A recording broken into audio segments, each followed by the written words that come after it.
utisci sa kukavice. Da, imam razliku, brate, najomiljenije je bilo da gledamo što nas, mogu da ga nabavim za jeftine pare, ako znam kvalitet cenu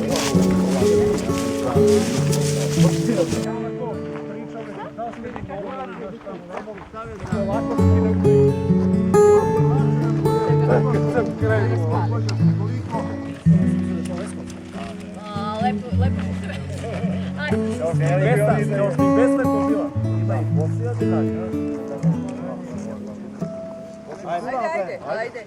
Ajde jednu umetničku fotografiju.